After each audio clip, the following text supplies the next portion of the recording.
Bueno, y como anunciábamos, ya estamos aquí con el canciller designado, que fue colega durante muchos años, que ahora viene a desempeñarse como subdirector de la FAO, y ya lo tenemos por aquí, Mario Lubetkin. Muchas gracias por acompañarnos esta mañana. ¿Qué tal? Buenos días.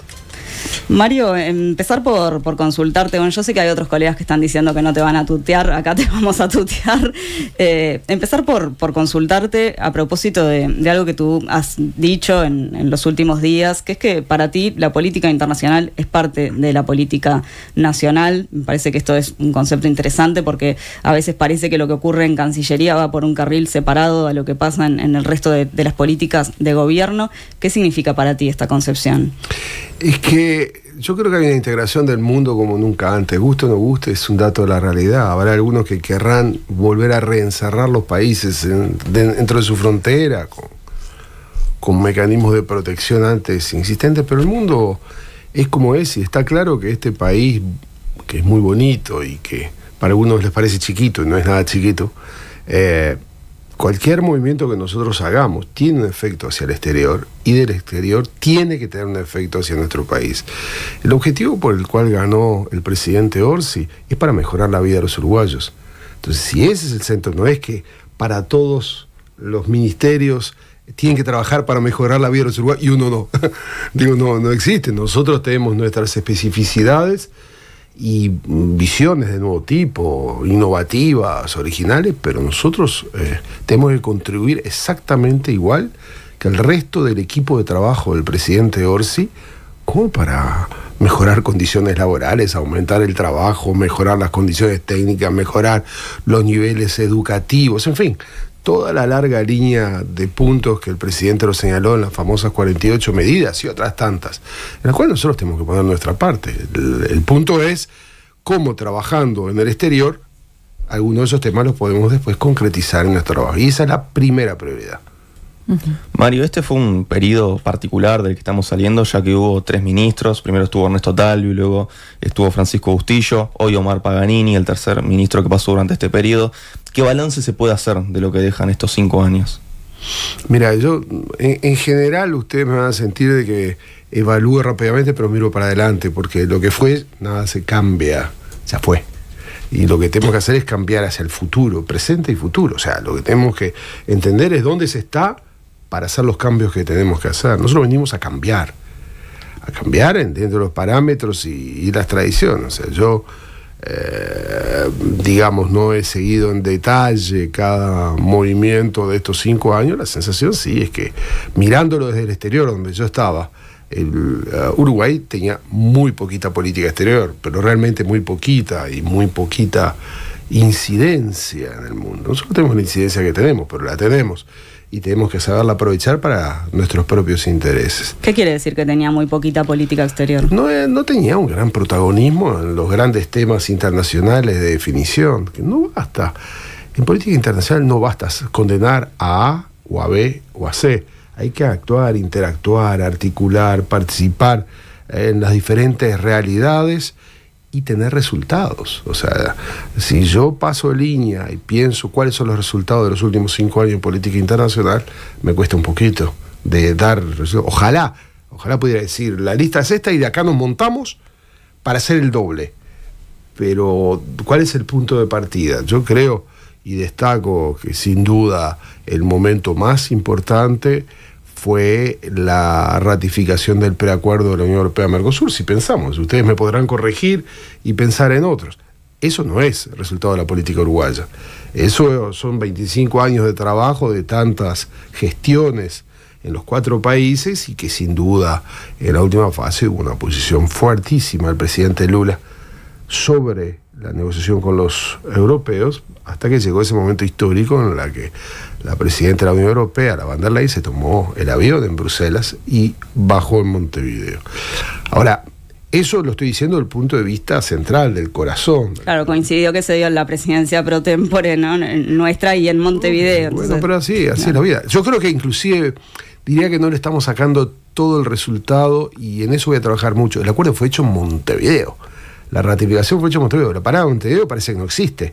Y yo creo que tenemos que hacer un trabajo hasta de comunicación, en la cual hay que usar el preacuerdo fue ratificado en Montevideo, y de ahí se parte. Y por eso es muy importante dentro de las iniciativas que vamos a llevar adelante en esta gran fiesta de la democracia y la libertad, que van a ser el día 1 y también el día 2, un encuentro que va a haber entre el presidente Orsi, ya en su posición, y el presidente de Alemania.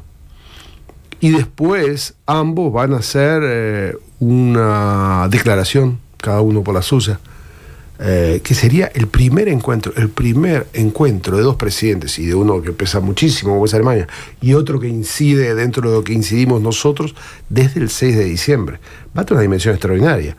Creo que el día 2 va a ser a las 10 de la mañana, ese pronunciamiento de los dos jefes de Estado, por primera vez de uno de un lado y el otro del otro, yo creo que va a tener muy fuerte impacto en el marco de la Unión Europea, en el marco de nuestros países y más allá de eso, porque el tema del acuerdo Unión Europea-Mercosur tiene una gran sensibilidad. Solo quiero agregar a la pregunta anterior un punto.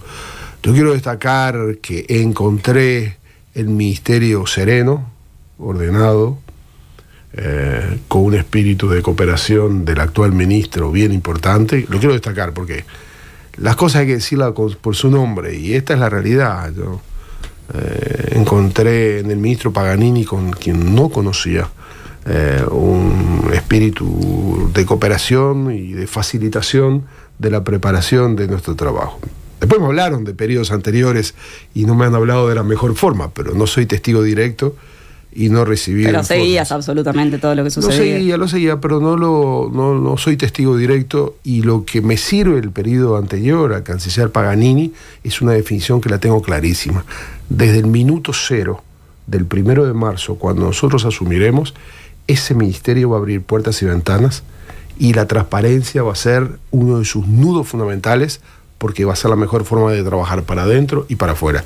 Y eso sí es lección de cosas que pueden haber pasado en el pasado. No quiero saber los detalles, no me interesa. Naturalmente, si hay temas pendientes, el proceso de transparencia abrirá las investigaciones del caso, pero lo que estamos mirando para el futuro, tenemos que tomar lo bueno para mejorarlo y lo malo para cambiarlo. Esa entonces es una de las críticas que se le puede hacer al gobierno saliente, lo que tiene que ver con transparencia en política exterior o en cómo se ha manejado la Cancillería. Yo creo que el actual ministro en eso ha hecho un importante esfuerzo, me parece. No tengo una especialización sobre eso. Sé lo que tenemos que hacer nosotros. Eso sí, en forma independiente. Nosotros tiene que haber que cuando se entra al ministerio, dentro de la complejidad que es la política exterior, se tiene que sentir aire fresco. Es un desafío. No es que lo vamos a lograr, pero es un desafío. Justo el sector del presidente, aire fresco. Te estoy embromando un poco, Mario, pero antes de salir de lo que aconteció durante esta administración, y porque obviamente, más allá de no haber sido testigo directo, tú seguías estos temas, ¿cuánto puede afectar a una Cancillería? Y ahora obviamente hablo de nuestro caso, el tener un canciller que tuvo que dejar la Cancillería por obstaculizar la información que iba a llegar a la justicia. Eso es muy malo, pero no es muy malo solamente para la gestión de una administración, es muy malo para la imagen del país, para la imagen del país en el exterior. No se olviden que el ministerio de eso es una caja de cristal. Cualquier movimiento, cualquier aspecto, inclusive que tiene que ver con mi futura responsabilidad, mal realizado, tiene un impacto en el exterior inmediato. Somos la línea de frontera nosotros, o sea, el mundo. Personalmente, el ministro de Relaciones Exteriores es el portavoz a nombre del país hacia el mundo, ¿correcto? Hay solo un portavoz superior, el presidente de la República. Pero el presidente de la República, naturalmente, no va a estar todos los días y a todas las horas pensando en política exterior. Tiene sus buenos líos y grandes desafíos para resolver localmente.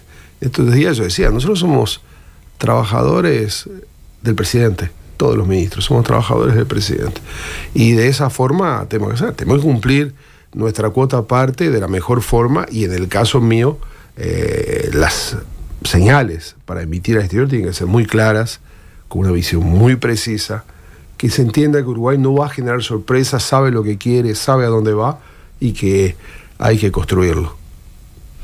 Vos hacías referencia ahora al presidente de la República, y en este sentido, ¿qué balance se puede hacer de lo que fue el rol del presidente de la República en relación a nuestra política exterior? El problema es que no lo podés vivir. O sea, yo lo que estoy destacando del presidente Paganini es lo que yo he vivido en estos 2-3 meses que he interactuado con él desde 2 meses, desde que el presidente Orsi decidió cuál era el gabinete. La política exterior es el presidente de la República. O sea, que el portavoz sea el canciller, pero la responsabilidad de la política exterior es del presidente de la República. Y si yo digo que, como evaluación, tuvo un papel muy limitado a lo que Uruguay podía haber sido, naturalmente recae sobre el presidente de la República, no es que recae sobre tal o cual ministro. Sin embargo, la voz del actual presidente de la República estuvo muy presente. ¿En el plano internacional? ¿Dónde? Bueno, digo, que en las cumbres y demás solía tener más presencia, de repente, ¿no? Lo que planteaba el presidente. Bueno, si en las cumbres miramos por la gran cumbre del G20, faltó. Esa voz no estuvo. Y eso fue un verdadero problema para Uruguay, porque estuvieron todos los grandes presidentes del mundo y todos los presidentes que el presidente Lula había invitado en América Latina como observadores. Faltó una voz, y esa voz se siente, porque no es que hay 20 eventos del G20 de América Latina, era este. ¿Dejamos pasar oportunidades? Eso, por supuesto, esa dejamos pasar. Y de otras, bueno, habrá que analizar, pero yo no vengo a trabajar para analizar qué no se hizo el pasado. Yo tengo claro qué es lo que tenemos que hacer hacia el futuro, ojalá lo logremos. Bueno, pensando en esto, en qué es lo que hay que hacer hacia el futuro, el presidente saliente en las cumbres del Mercosur insistía en esta necesidad de flexibilizar, ¿no? el bloque. ¿Dónde va a estar el foco de la futura Cancillería en relación al bloque regional? Tú sabes que uno de los temas, por lo menos en mi posición sobre política exterior, no es decir sino hacer. O sea, tú puedes ser extremadamente declarativo, pero puedes ser declarativo sin ejecutar. Nosotros tenemos que ser declarativos. Vamos a tener y tenemos posiciones muy claras, pero si nosotros no demostramos resultados, quedaremos en la nada. El mundo está lleno de declaraciones. La definición es qué es lo que se avanza, cómo se avanza y con qué resultados concretos. Esa es la sensación que tengo, que hubo mucha declaración y poca sustancia. Y la sustancia es clave en esto. Yo creo que, si tú me dices, uno de los principales desafíos, que no es que lo estamos inventando nosotros cuando nos sentamos en el Mercosur, y es la etapa histórica que me toca vivir, es la relación con la Unión Europea. Y transformar algo que por ahora es un preacuerdo en un gran acuerdo que no solamente resuelva o ayude a resolver la apertura de mercados que sin duda le darán un oxígeno muy fuerte al país, pero yo creo que nada en política, en general la política, nada en política exterior lo podemos pensar a 1 año, 2 años. Estos son pensamientos largos, con resultados inmediatos, pensando en los próximos 20 años. Si nosotros lo pensamos de otra manera, realmente tenemos limitación de miras. Y nosotros estamos hablando de una comunidad de 1.000 millones de personas. 1.000 millones de personas. ¿Y qué es lo que vamos a hacer con esa comunidad si en 1 año y medio se ratifica todo y se va para adelante? ¿Vamos solamente a pensar cómo se coloca mejor el algodón brasilero o algún poquito más de carne uruguaya? ¿O pensamos en una transformación profunda, cultural, social y económica de las dos regiones? Porque, atención, yo creo que a veces hay una tendencia diciendo esto nos favorece a nosotros, y yo afirmo que le favorece a la Unión Europea, y que la Unión Europea tiene que afrontar esto, y diría que lo está afrontando poquito. Y la Unión Europea, con la situación en la que está, no tengo que explicarlo, yo creo que en este acuerdo tiene una oportunidad maravillosa para repensarse también. Y todo lo que nosotros podamos ayudar también para que la Unión Europea se repiense en clave que refuerce un mundo de mayor estabilidad y mayor desarrollo económico, lo vamos a hacer en la modestia de nuestras posibilidades, en la articulación con nuestros socios del Mercosur y ojalá en un escenario más amplio de América Latina, porque de esa forma nos reforzamos nosotros y ayudamos a reforzar a los amigos de la Unión Europea. Pienso que en estas cosas creo que estamos más adelante en el pensamiento que los propios europeos, que lo están viendo simplemente con una apertura de mercado. Y si se viera con una apertura de mercado en el nuevo contexto, que está corriendo con una velocidad extraordinaria, yo le daría mucha más fuerza desde el punto de vista de los amigos europeos a lo que va a significar este acuerdo. Y también el otro punto es cómo lo vamos a mirar, hacia dónde estamos mirando. Yo miro la comunidad de 1.000 millones. Eso que nosotros hablamos de la comunidad de la subregión, del Mercosur, y después hablamos de la Comunidad de América Latina. Es un proceso de transformación sociocultural y económica que inició con la cultura misma nuestra y nuestra relación con ciertos escenarios europeos. Es una gran oportunidad. Y nosotros vamos a trabajar nuestra cuota aparte. Después veremos el avance y los resultados.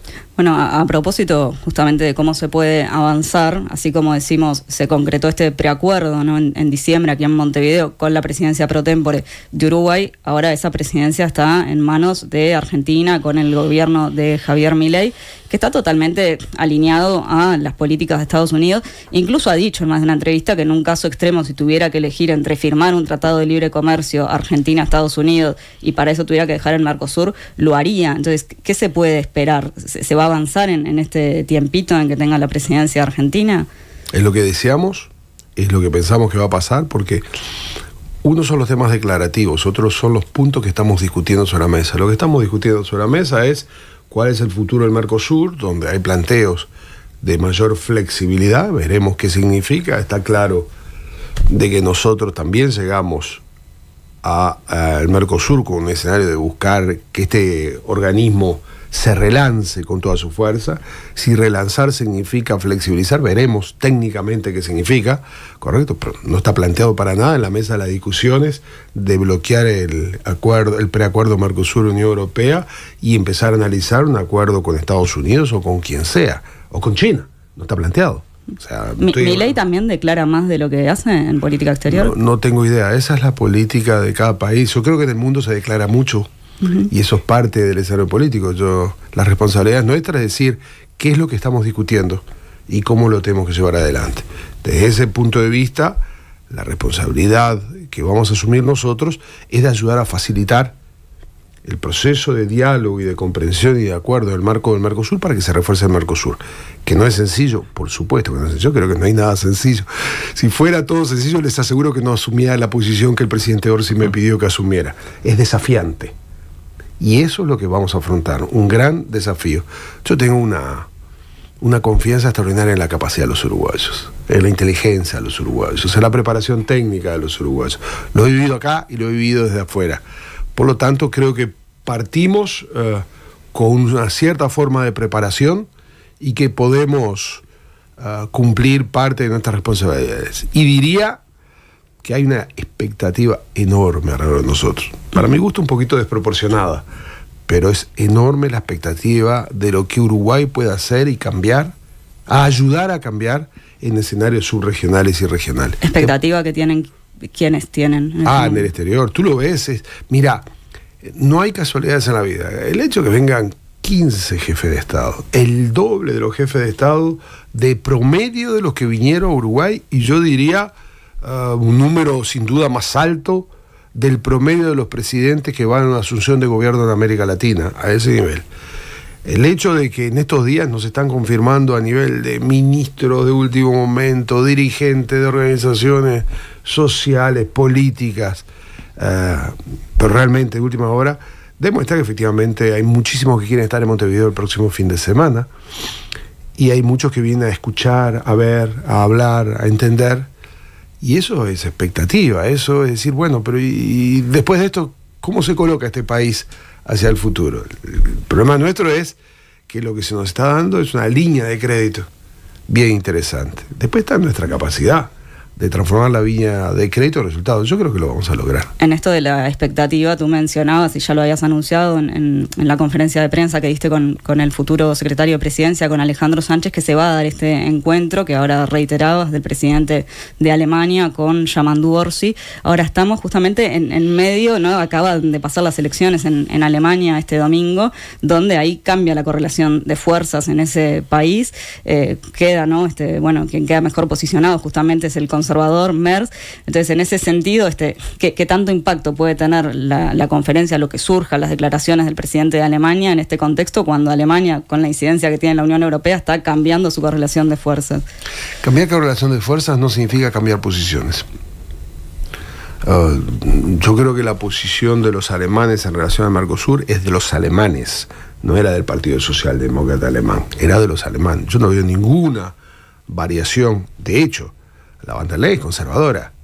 es del partido que ganó. Si lo queremos mirar, era la ministra de Defensa de Merkel, si lo queremos mirar desde ese punto de vista. Sí, bueno, pasa que quien ganó es el ala opositora de Merkel dentro de los conservadores. Sí, pero siempre dentro del propio partido. O sea, después está el juego de las fracciones internas. En chiquito nosotros lo tenemos acá, así que ese no es el punto de encuentro. Pero lo más probable es que haya una coalición de quienes perdieron y quienes ganaron, es lo más probable. Y yo creo que nada cambia cuando aterrice el avión especial del presidente de Alemania con una delegación enorme de más de 100 personas, por lo que tengo entendido. Viene con la misma posición que cuando subió en el avión en Berlín o en Bonn.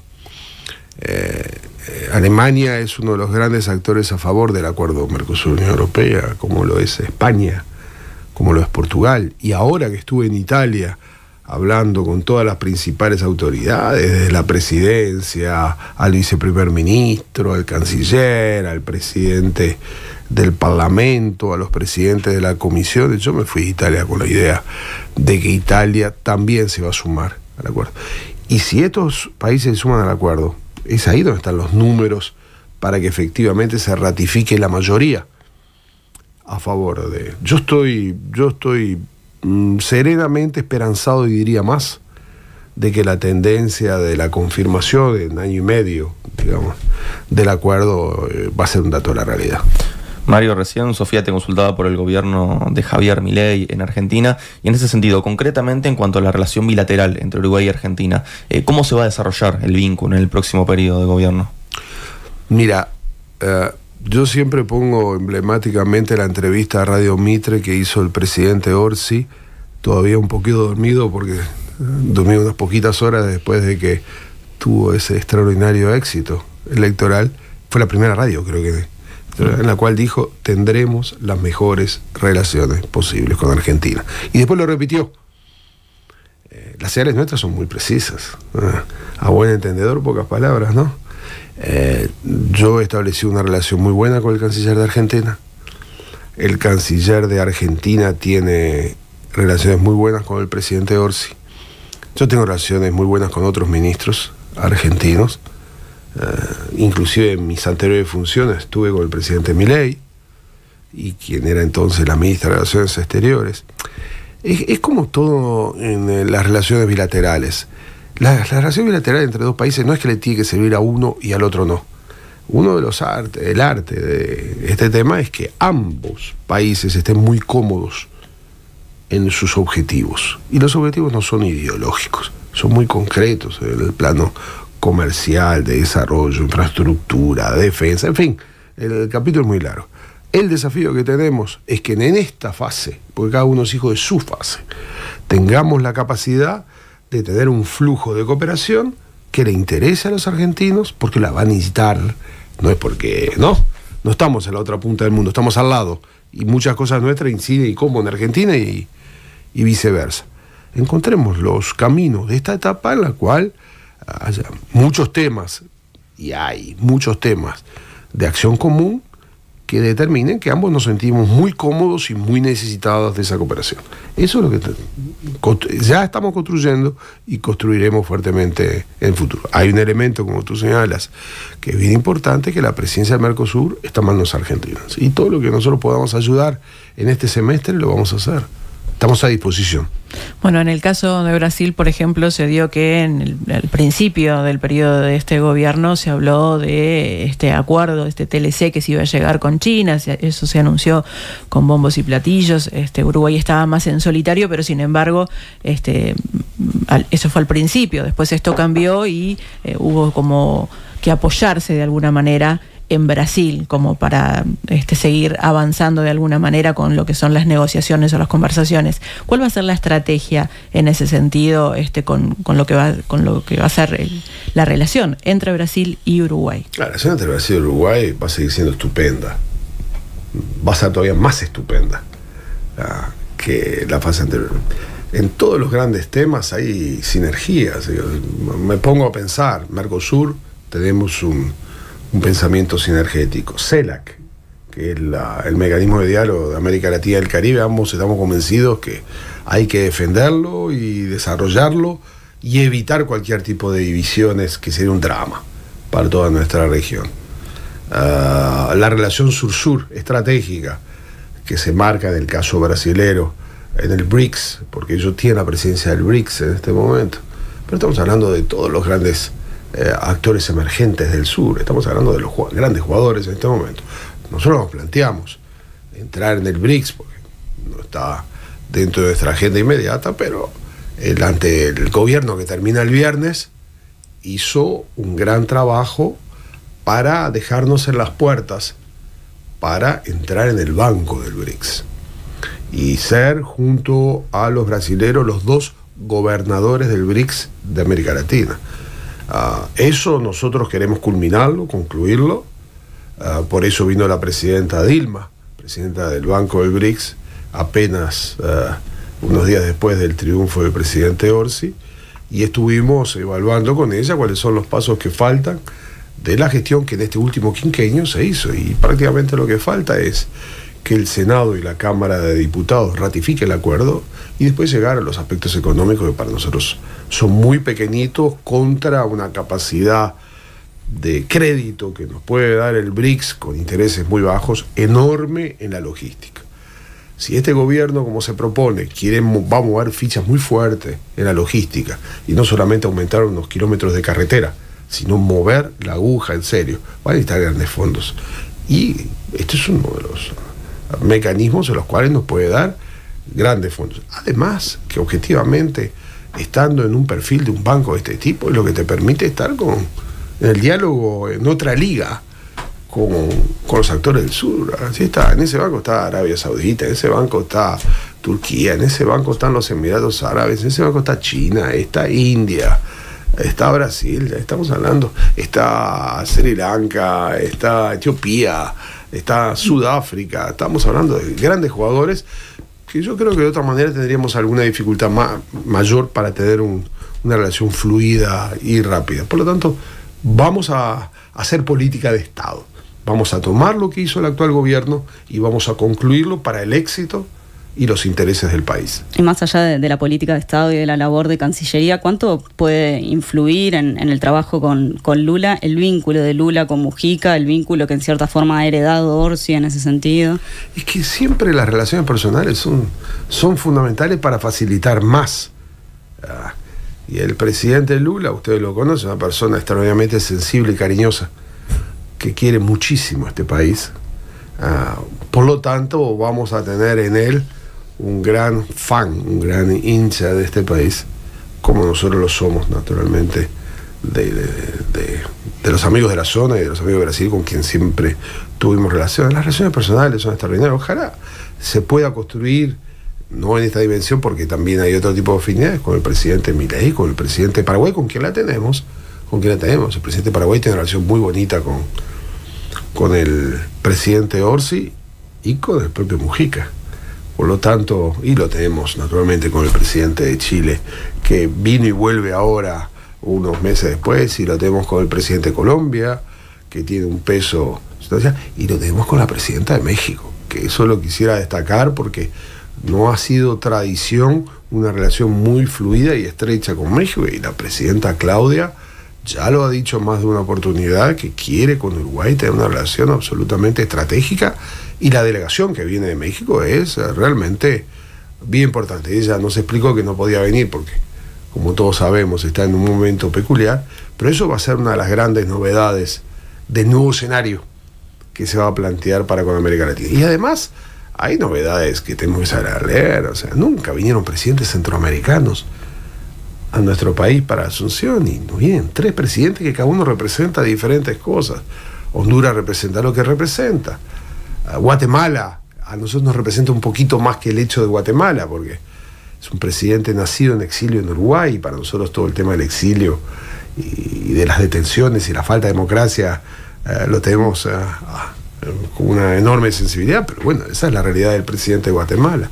El presidente de Panamá, que quiere profundizar inmediatamente los niveles de relaciones económicas con nuestros países. El presidente de la República Dominicana, yo no me recuerdo presidentes caribeños de habla hispana que hayan venido a Asunción, que venga en un avión privado, esté unas horas, participa y vuelve allá arriba a ese país maravilloso y bonito que hace frontera con Haití y que nosotros vamos a necesitar mucho de respaldar a la República Dominicana si realmente queremos hacernos cargo como latinoamericanos del gran drama que tenemos en la región, que no es otros países que se discuten, sino es Haití.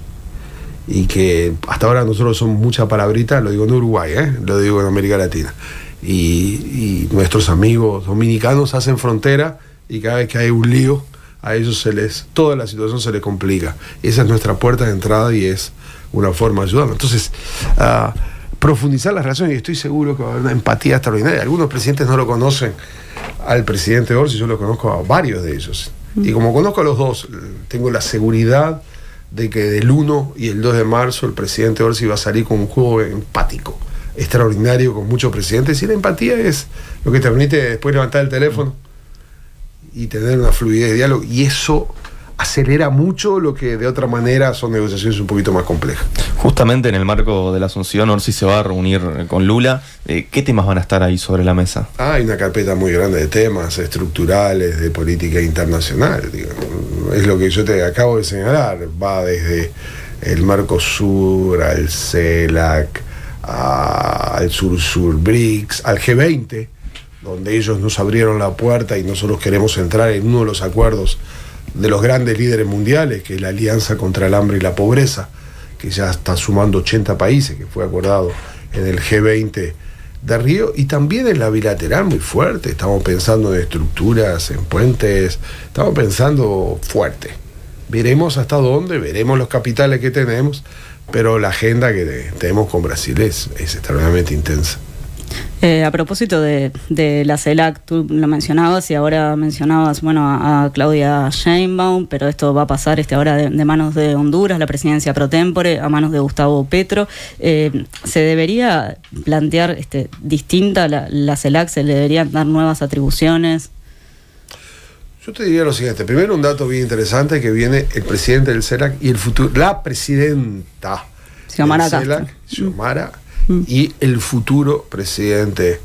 No es casualidad. Miren que el mundo no está hecho de casualidades, y que viene y se reúne en Montevideo, tiene una reunión entre ellos, entre presidencia y nueva presidencia, y usan Montevideo para eso. Correcto.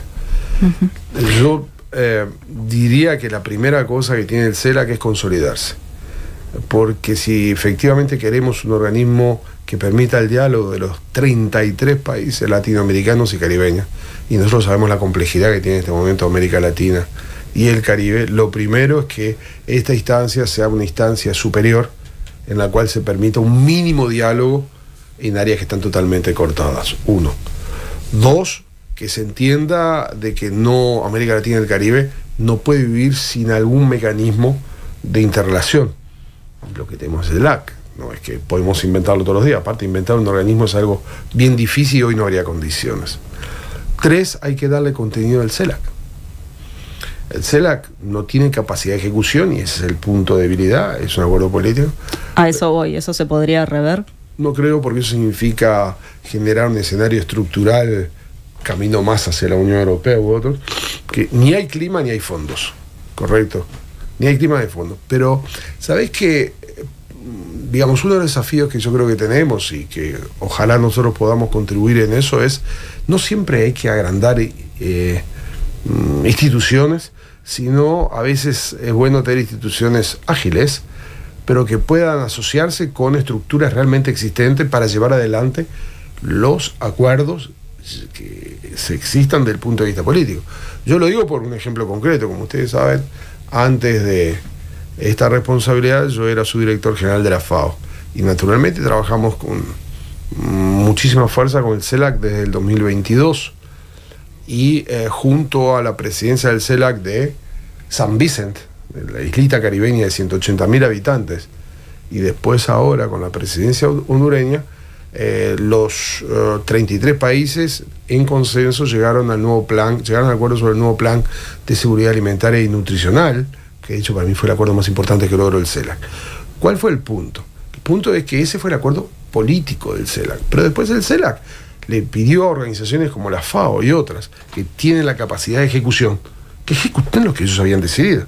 Entonces la pregunta es, ¿podemos aplicar este modelo sobre los temas de migración, sobre los temas de género, sobre los temas de desarrollo económico de una cierta forma, apoyándonos en estructuras ya existentes, pero con mandatos claros de acuerdo al CELAC? Es parte del nuevo escenario. Yo creo que es posible. Y además, porque no veo otras variantes, pero si lo logramos, si nos ponemos de acuerdo en 3-4 puntos que sean cruciales para la región, e identificamos los organismos que lo podrán llevar adelante, ahí vamos a empezar a dar resultados y vamos a transformar este ambiente CELAC en un ambiente de pensamiento y de resultados. Bueno, el nuevamente mandatario de Estados Unidos, Donald Trump, insiste en su política fuertemente proteccionista, ¿no? Si bien hoy estamos en un mundo multipolar donde la Unión Europea intenta de alguna manera mantener su fuerza y el sur global cobra otro vigor, evidentemente China sigue siendo vital en nuestro país. ¿Uruguay va a apostar para fortalecer lazos con China, por ejemplo, frente a estas políticas de Trump? Nosotros vamos a apostar de tener buenas relaciones con todo el mundo. Y naturalmente tenemos una doble responsabilidad. Uno, profundizar todas las relaciones que nos permitan el crecimiento nuestro. Y naturalmente China está dentro de ella, pero no en función de ahora, de cómo se viene desarrollando. Y por otro lado, analizar con mucha seriedad dónde estamos realmente. Porque, a ver, hay un montón de declaraciones y documentos ejecutivos firmados en el último mes, que además necesitan mucho tiempo en la fase de implementación. No es la firma de un documento que cambia, sino orienta. Lo primero que nosotros queremos es entender dónde estamos. Y para eso tenemos que crear rápidamente equipos técnicos de monitoreo y análisis, porque nosotros no podemos improvisar. Esto es demasiado complejo. Cualquier movimiento de estos puede afectar terriblemente a la economía del Uruguay. Hasta ahora hemos detectado que no se está dando. A otros países, no tengo que explicárselo a ustedes, cómo está golpeando ciertas definiciones de ciertas realidades. Entonces, uno de los temas que hablábamos con el ministro Done es darle vida nuevamente a una serie de instancias que existían y que estaban dormidas en todos estos años de interacción ministerial, que al final es interacción técnica, porque nosotros necesitamos inmediatamente desde marzo tener equipos técnicos de alto nivel. Primero, que monitoreen dónde estamos. Segundo, que monitoreen escenarios de cuáles pueden ser las variantes para que nos permitan a nosotros tener escenarios diferentes de actuación dependiendo a cómo se desarrollan las cosas. Todo va muy rápido. Yo diría que no podemos improvisar, ni nos pueden estos temas que pueden afectar enormes niveles de ocupación laboral, no nos pueden agarrar desprovistos, no nos pueden impreparados. Es todo teórico lo que estoy diciendo, porque todavía no asumimos el 1 de marzo. Pero está claro, primero tenemos que saber, tenemos que monitorear, tenemos que analizar y tenemos que pensar diferentes escenarios de cosas que nos pueden acontecer para que no solamente la economía nos afecte, sino para ver dónde están también las oportunidades, porque esto no es en una dirección, para ver cuáles son las oportunidades de reproyectación importantes. Miren, ayer, si tú me hablas de Estados Unidos, ayer llegó los nombres de la delegación de Estados Unidos, y es una tremenda delegación. O sea, es una señal muy fuerte, como es la de otros, la delegación de China, la delegación de Corea. Digo, estoy hablando de aquellos que no son presidentes, que eso es una fuerza de por sí, pero una delegación dirigida por una senadora republicana muy importante del Congreso de Estados Unidos, donde está el representante, el enviado especial del presidente para América Latina, que es el expresidente del BID, gente del Departamento de Estado. Es una delegación muy fuerte, de la misma forma que es muy fuerte el representante del presidente Xi Jinping, que es ni más ni menos que el ministro de Agricultura, y es extraordinariamente fuerte el representante de Corea, que es ni más ni menos que el ministro de la pesca. Y son fuertes las señales, reitero, fuera de los presidentes y los primeros ministros y los reyes, etcétera, de algunos ministros europeos que son figuras de primer nivel de Europa, que están viniendo a asistir este fin de semana. Tenemos muchas señales, tenemos que tener la capacidad de saberlas escuchar y sobre todo vamos a tener 2 días intensos, 2 o 3 días, y 3 días intensos de bilateral. El presidente las va a tener, pero también nuestros ministros van a tener bilaterales, y yo diría que tenemos que dejar pasar unos días después del 28, 1 y 2 de marzo para entender dónde estamos. Todo lo que estamos diciendo ahora es una sensación de que por allí vamos, pero cuando nos sentemos y nos hagan las propuestas y discutamos con el rey de España, con el presidente de Alemania, etcétera, y con nuestros queridos amigos presidentes de América Latina, entenderemos hacia dónde va el barco de Uruguay. Yo tengo la sensación que va a ir con una aceleración extraordinaria, pero escucharemos otros 3 días y daremos nuestras opiniones a cada uno de ellos. Hay otro tema sobre el que queremos consultarte, Mario. No vamos a entrar en la ya agotada pregunta de qué opinás sobre el gobierno de Venezuela, pero, porque bueno, ya has dicho básicamente que no vas a decir una palabra más de lo que ya dijo Orsi, pero en términos pragmáticos, en términos prácticos, ¿qué va a suceder con nuestra embajada en Venezuela, teniendo en cuenta que Maduro pidió que se retiren los funcionarios uruguayos que estaban allí? A ver, yo lo que dije es que no voy a definir nada que el presidente no haya definido. Vuelvo a decir, yo soy un trabajador del presidente, por lo tanto, ya el presidente dijo. Lo que me toca a mí es la fase de ejecución, y hay un aspecto que lo he dicho desde el primer momento, que está en la carpeta nuestra y es lo que nos preocupa. O sea, nosotros no podemos admitir que tengamos, ¿cuántos? 8, 9, 10.000 uruguayos en Venezuela totalmente cortados desde el pasaporte, inclusive creo hasta la llegada de su jubilación. En fin, el lío muy serio en la vida de los ciudadanos, y me imagino, pecando de ignorante, que para los venezolanos que están en Uruguay, que también deben ser 8, 9, 10.000, el escenario es muy complicado. Entonces, lo primero que tenemos que hacer es resolver lo más urgente, y hay que darle un formato, creo, hasta diplomático, para que efectivamente ese tema lo afrontemos. Para mí ese es en grado de prioridad es el número 1. Pero es el número 1 porque es el número 1, porque si nosotros decimos que defendemos al ciudadano uruguayo, ¿cuántas familias están escuchando para decir, wow, necesitamos algún camino con nuestros familiares en Venezuela? ¿Y cuántos venezolanos que están sin ninguna forma de relación? Vamos a ver. A ver, yo creo que desde ese punto de vista lo que pasa en el drama terrible del Medio Oriente, drama terrible y condenable claramente, porque algunos dicen que yo no condeno suficientemente las realidades, y para mí desde el 7 de octubre del 2023 a todo lo que pasó después, primero en Israel y después en Gaza, es solamente condenable. Y no hay 2 categorías de condena. Hay una condena que es inadmisible, la cantidad de muertos, de mujeres, de niños. No, por ahí no. Bueno, la política ha primado a un cierto punto, y lo que era absolutamente imposible es que se empezaron a negociar 2 enemigos acérrimos, brutales. Se empezaron a negociar y empezaron a tener resultados en un cuadro dramático. Nos lo dijeron los familiares de los rehenes que el presidente Orsi y quien les habla recibimos la semana pasada, y se está encontrando alguna solución. Ojalá continúe. Lo de Venezuela, que es mucho menos que todo este terrible drama, no vamos a tener la capacidad de encontrar caminos que no afecten a nadie y que ayuden, por favor. A propósito de todo este drama, ¿no? Este gobierno claramente se inclinó en cierta forma a una política pro-Israel. O sea, la lectura del canciller Paganini fue que Israel tiene el derecho a defenderse, más allá de sus encuentros con la embajadora palestina. Hubo mociones que no acompañaron en la ONU. Uruguay no acompañó, quizás rompiendo con una tradición histórica, ¿no? Esto de los 2 estados, ir por el camino de la paz. En ese sentido, ¿Uruguay va a cambiar su postura? Nosotros tenemos referencia es la tradición uruguaya, no es de los últimos 5 años. Miremos cómo se comportó Uruguay en los últimos 40 o desde el 48 con el rol que tuvimos en la creación del Estado de Israel, que no lo miramos como un drama de la historia, sino como un momento muy bonito de la historia, para que nadie tenga duda de nuestro pensamiento. Lo que nosotros no admitimos es que siga la inestabilidad terrible en ese país. Cada uno sacará sus conclusiones de cuáles son los factores de mayor inestabilidad. Para nosotros lo que está claro es que lo que nosotros podamos para ayudar al objetivo de fondo, que es 2 pueblos, 2 estados, y eso no vamos a cambiar.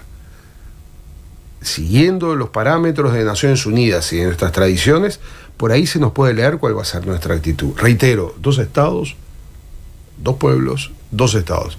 Y vamos a trabajar así. Inclusive hay quienes decían que ese hecho que pasó el jueves, el miércoles de la semana pasada, en la cual coincidió que de mañana recibiéramos a estas víctimas del drama, porque los familiares de los rehenes son víctimas de un gran drama, y de tarde recibiéramos a los embajadores árabes, en los cuales naturalmente había una sensibilidad particular del lado de esta muchacha palestina que representaba a los palestinos, pero también del embajador del Líbano, de la embajadora de Egipto. A nosotros nos ratificó al terminar el día de que por ahí no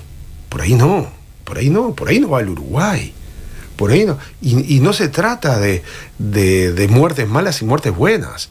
Las muertes son un drama, y sobre todo cuando estamos hablando de muertes civiles. El día que nosotros, por ceguera, por no escuchar, por un escenario, diría, de aquello que nosotros no podemos aceptar, exista la categoría de muertos buenos y muertos malos, la cultura uruguaya habría cambiado. Y esa cultura uruguaya que es tan bonita y es tan respetada en el mundo, como gente de paz, como gente de equilibrio, como gente de no violencia, ¿correcto? La vamos a tener que llevar adelante también esa realidad. Ahora, después cómo votaremos en una u otra cosa, yo no tengo temor a decir que nosotros amamos al pueblo israelí y amamos al pueblo palestino. No estoy diciendo nada que el uruguayo diga, wow, no, para nada.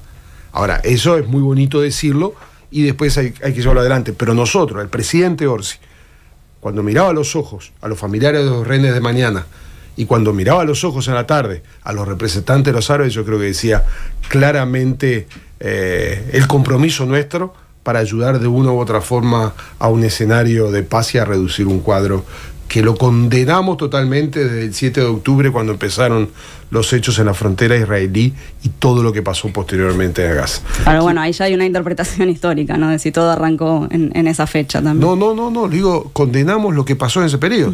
Si querés podemos ir para atrás y analizar, pero hay un hecho hoy que está planteado en este periodo histórico.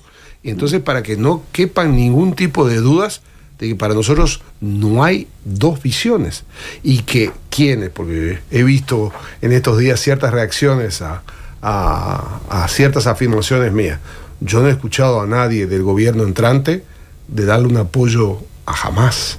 No, eso no lo hemos sentido. Nosotros apoyamos al pueblo palestino y vamos a ayudar a lo que sea posible para que ellos tengan una estabilidad y un futuro, porque lo que se trata es fronteras serenas en Israel y futuro para los palestinos. Estamos diciendo algo que sería absolutamente normal si lo sacamos de contexto, pero resulta que decir esto, que es lo más normal, parece que estamos diciendo una heresía completamente. Por lo tanto, nuestra posición es mantener las tradiciones, respetar los parámetros de Naciones Unidas y jugarnos para apoyar de ambos lados lo mejor que pueda, que lo salga de lo mejor de cada uno, de las fuerzas en juego, y si podemos ayudar, ayudaremos. Futuro canciller Mario Lubetti, muchas gracias por acompañarnos esta mañana. Gracias a ustedes. Gracias. Nada que perder.